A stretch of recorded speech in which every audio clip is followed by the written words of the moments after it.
চাণক্য বলেছেন, মানুষ তোমার সাফল্য ভুলে যাবে, তোমার ব্যর্থতাও ভুলে যাবে, কিন্তু তুমি নিজেকে কতটা মর্যাদা দিয়েছ সেটা কোনোদিন ভুলবে না।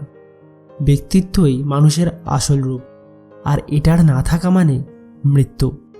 আর জানো, সেই 4 দোষ যা মানুষকে ধীরে ধীরে ব্যক্তিত্বহীন করে দেয়।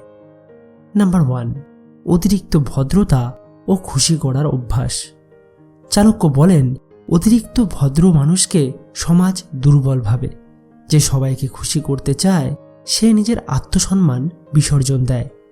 সবসময় মানুষের সব কথা মেনে নিয়ে চলা পুরুষতার লক্ষণ নয়। এই রকম মানুষ মেরুদণ্ডহীন। মনে রাখো, যেখানে না বলা উচিত সেখানে চুপ থাকা কাপুরুষতা। 2, বাচালতা। চাণক্য বলেছেন, তরোয়ালের আঘাত ছাড়ে, কিন্তু কথার দ্বারা আঘাত সারে না। যে মানুষ রাগে বিষ উগড়ে দেয় সে নিজের সম্মান নিজেই হত্যা করে। আর এমন মানুষ যারা খালি বকবক করে কিন্তু শোনে কম, সেই সব মানুষ সমাজের অন্যান্য মানুষদের কাছেও ভ্যালুলেস হয়ে যায়। বুদ্ধিমান মানুষ কম কথা বলেন, কিন্তু যখন বলেন তখন তাদের কথা সবাই শোনে।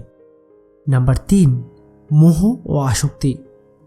নারী, ভোগ বা কোনো মানুষের প্রতি অন্ধ আসক্তি, এগুলো বুদ্ধিকে গ্রাস করে।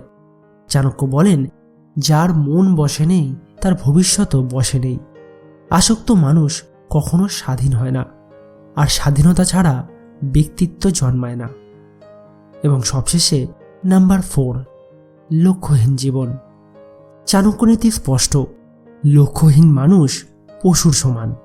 যার জীবনে উদ্দেশ্য নেই সে অন্যের ইচ্ছায় বাঁচে। আজ সমাজ, কাল সম্পর্ক, পরশু ভয়, এইভাবেই সে নিজের সত্তা হারায়। লক্ষ্যহীনতা মানুষকে দুর্বল করে দেয়, আর দুর্বল মানুষ কোনোদিনও উন্নতি করতে পারে না। চাণক্য বলেছেন, সম্মান ভিক্ষা করে পাওয়া যায় না, শক্তি দিয়ে অর্জন করতে হয়। তাই এই 4 দোষ এখনই ত্যাগ করো, নিজেকে জয় করো, তবেই পৃথিবী নিজেই তোমাকে সম্মান করবে।